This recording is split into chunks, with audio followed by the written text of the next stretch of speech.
couldn't grow up in Milford and not know who Melvin Nelson was. It was just totally impossible. We were blessed in Milford with a great number of volunteers, community-minded volunteers. But it always, at least to me, it was Melvin who was just always involved and was making, things happen, good things happen. Well, he was president of the Milford Rec, I believe, for 3 years, and then was another 18 or 19 years as a director with them.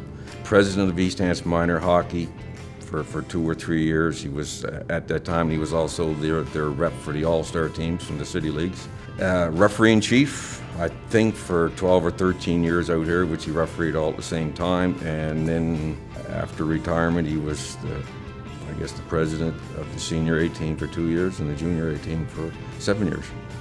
Well, everybody had their vanguard, like every community, and Keith Miller, like I said, and for sure Lorne Miller here in the later years, Lorne, but Keith always.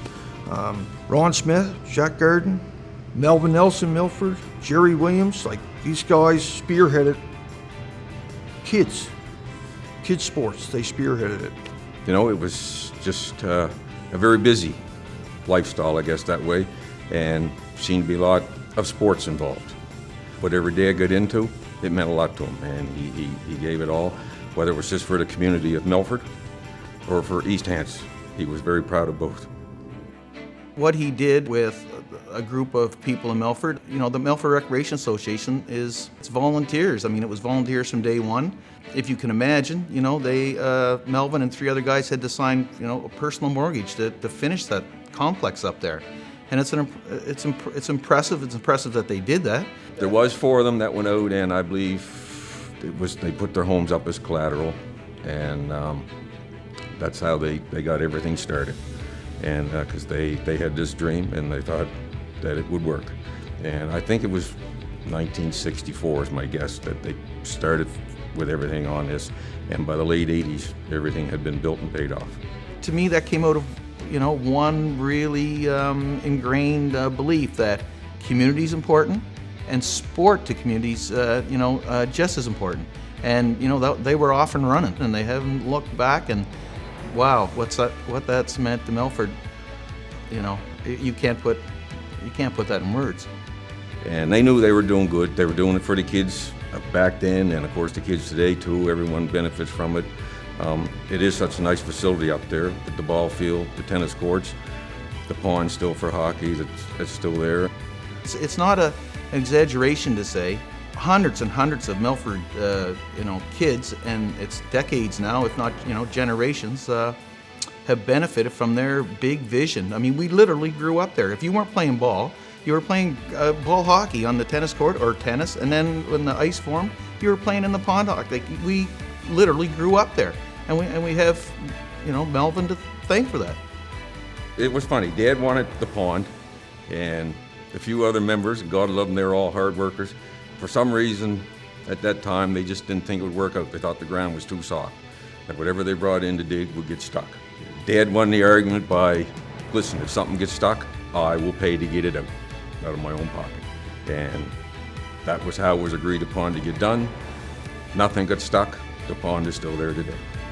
And you're right, there were a lot of Stanley Cups won there, and most of them in overtime, of course. If I seen Melvin's number come up on my phone, or I ran into him somewhere, you could see the gleam in his eyes, and he guaranteed he had another big idea that he'd like to run by somebody, or need a partner in crime to pull it off. But in the time that I, as an adult, not just as when I was a kid and admired him in Milford, but the things that we did, he just thought big and pulled things off. With the junior A team, need a coach for the junior A team? Sure, let's go get Trevor Steinberg, which gave him his start, and big. I got the call. I got approached, and I did a lot of my own homework in the week I had before the meeting. So I just asked a lot of questions, and about Melvin and all of them, and everything checked out really well. So I met with them, and I had a great meeting. My biggest memory of Melvin was just how much work he did in the community. Because I had a full-time job, I couldn't get to everything, but the invite there, hey Trevor, can you come out here? And when you're the first time, you're kind of, wow, they're doing a lot. And then you realize he's doing it all. organizing it, doing it, executing it, making it happen. So it was a whole bunch of things that he did that I saw. But I think one thing that stuck out in my mind, and at the time it seemed like a bit of a negative, is I had a problem with one of the kids, and I was ready to kind of let him go. I thought in best interest of the team, and I know that eventually we did, but Melvin really, it was whoa. He was there for the kids, and it wasn't just if you had a little glitch with them. It was, no, we'll work this way. We made a commitment to this kid. It's more than just hockey. And in hindsight, it didn't take me very long after I left to realize, wow, that's the kind of person I would want running my program, or certainly sending my son to. Oh yes, he was very proud of that, and he thought, what a perfect area to have. The senior hockey that lasted for 2 years, and then the junior A team came here from Cole Harbour, and they were here 5 years, and Dad was very proud of all that, and he enjoyed it. As Mom can definitely vouch for, it took up a lot of time. He spent a lot of time on the road, picking up players, going home for Christmas break, picking them up to get them back here, and he enjoyed it.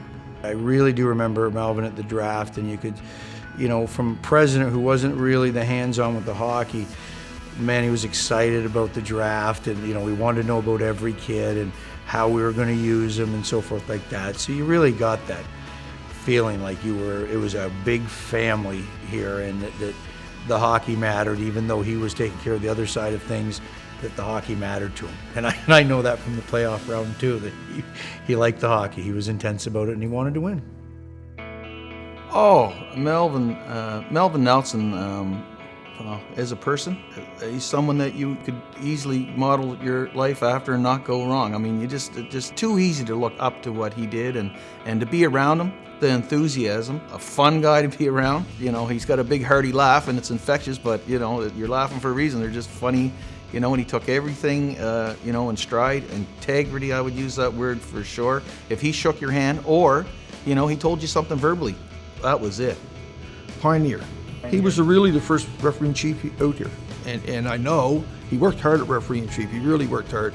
You can imagine taking 10 kids plus timekeepers, and when you're 13, 14, 15, sometimes you're not always on schedule, you're late. Some games are 7 in the morning, you oversleep, and Melvin had to handle all that. I think it's pretty impressive when you throw somebody's name around enough to a lot of people that, integrity is what stuck to the wall the most on Melvin. And again, working with him and the whole group, but led by him. I mean, he just lived and breathed this community. He wanted what's best for it, and I appreciate the fact that he wasn't soft around doing it, and I'm going kind of hopeful. He looked you in the eye, and he made sure, this is your intention. This is what our intention is. We want this way. We're not going that way. Not too many guys, older men, as a 13 or 14-year-old, you were treated like a kid. But Melvin wasn't like that. He treated you like a man, right? And he talked to you like a man. And I had a lot of respect for him for that. A lot of respect. Melvin will probably tell you, beside every great man, there's a great woman, and there's no question, as Melvin goes into the Hall of Fame, he'd be the first to tell you that they're going in the Hall of Fame, because he well knows he could not have done, the things that he did and was able to pull off without that great support at home. This is a great day for Melvin and Elaine, and so deserving that they're going in the Hall of Fame. I can honestly say that when this all started, way back, this wasn't something that he was definitely looking for. He was giving back to the communities, not only of Milford, but all of East Hants. So for him to be honored tonight by this organization, I know he'd be very, very proud. And we as a family are very proud for him. 2016 East Hants Sport Hall of Fame inductee, Melvin Nelson.